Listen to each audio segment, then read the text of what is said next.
This is some injury news and updates for Week 3.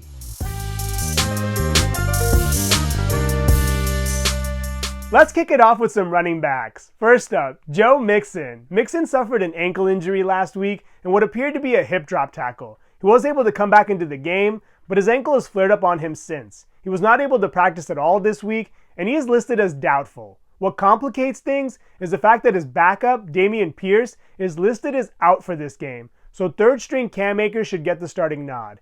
Akers is only worth consideration as an RB3 in much deeper leagues because he's going up against a Minnesota defense that's only allowing 88 yards per game on the ground. To be safe, I would double check the injury report before kickoff just in case Mixon tries to give it a go. Next, let's talk about Kenneth Walker. Kenneth Walker suffered an oblique injury towards the end of Week 1, and he was not able to suit up in Week 2. He wasn't able to really practice this week, although he did do some light running on the side, but he's listed as doubtful, and it would be shocking to see him suit up. Zach Charbonnet should get the starting nod again, and he should play close to 95% of the snaps. If he is somehow available in your league, he's worth adding and starting as a volume-based RB2. Moving on to Isaiah Pacheco. Pacheco suffered a fibula injury that's going to cost him 6 to 8 weeks. He was put on IR, and it seems as if they're going to use a committee in his absence. Carson Steele should get the first crack at the starting job, but he's probably going to form a committee with Samaje Perine. And also Kareem Hunt, who they brought back in this week and signed to the practice squad. More than likely, Hunt will be elevated from the practice squad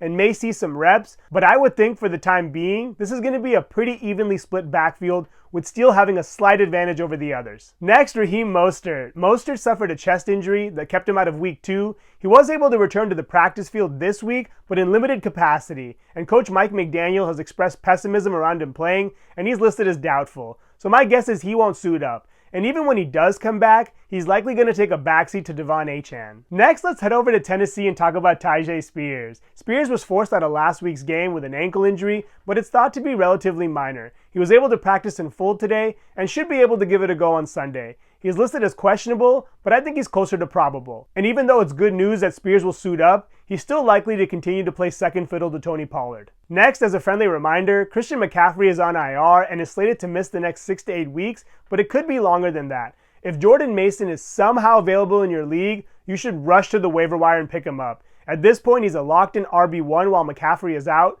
and should see close to 20 touches a game. Moving on to wide receivers, let's start it off with Justin Jefferson. Justin Jefferson was forced out of last week's game with a quadriceps injury. Fortunately, it seems to be just a bruise, and this is kind of a pain tolerance thing because he does not have an injury designation heading into Week 3. He should play his usual complement of snaps and may actually see an extra target or two with Jordan Addison out of the lineup. Now let's head over to Cincinnati and talk about T. Higgins. Higgins was able to get back on the practice field this week in a limited capacity, and he plays on Monday night. He's listed as questionable, and even if he does play, he's a risky WR3. I think if you have another option, you should definitely go that route, mainly because his role is likely to be reduced and he carries a high risk of re-injury. If he doesn't end up suiting up, then Mike Gesicki and Andre Iosivas should have some value in deeper leagues, and if he does play, both of their values should take a hit. Moving over to Philadelphia and A.J. Brown. A.J. Brown is out again this week with a hamstring injury, and he's set to miss the next couple of games. At this point, Devontae Smith will get all the work he can handle, and there should also be some additional targets to go around for Jahan Dotson and Britton Covey. Both are worth considering an add in deeper leagues as the Eagles go into the Superdome and face the Saints in what should be a high-scoring affair. Next is Keenan Allen, who's slated to miss his second game in a row with a heel injury.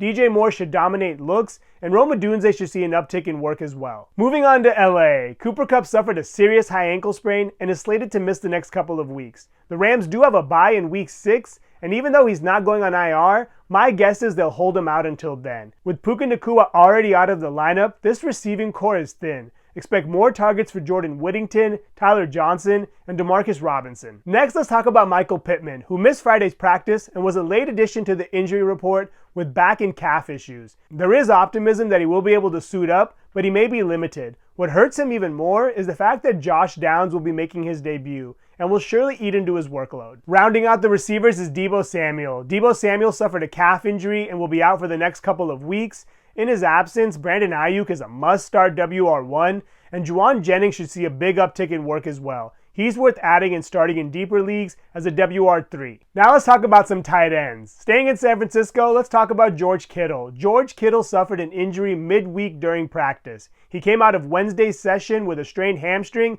and he was not able to practice on Thursday or Friday, and he is doubtful to play on Sunday. My guess is he won't be able to suit up, which should only bolster Jennings' value. Next, let's move over to Jacksonville and talk about Evan Ingram, who hurt his hamstring during pregame warmups last week and was a late scratch. He has yet to practice since and is listed week to week. He's probably not going to play on Monday night, and even if he did, he would be way too risky to start. If you're in need of a plug-in starter, I would consider Zach Ertz, Mike Gesicki, or even Kobe Parkinson. Moving over to Cleveland, let's talk about David Njoku. Njoku is slated to miss his second game in a row with an ankle injury. He's not been able to practice since suffering the injury in week 1, and at this point, he's probably week to week at best. Lastly, let's talk about one quarterback, Jordan Love. Jordan Love suffered an MCL sprain in week 1, and his initial timetable for a return was 2 to 6 weeks, but he was able to return to the practice field this week in a limited capacity and is listed as questionable. It seems as though he hasn't gotten the official medical clearance, but the fact that he's listed as questionable and was able to practice is a good sign. If he is able to suit up, that would be a big upgrade for all the skill players on offense. That's some injury news and updates for week 3. Thank you so much for watching. Please subscribe and let me know your thoughts on week 3 in the comments below.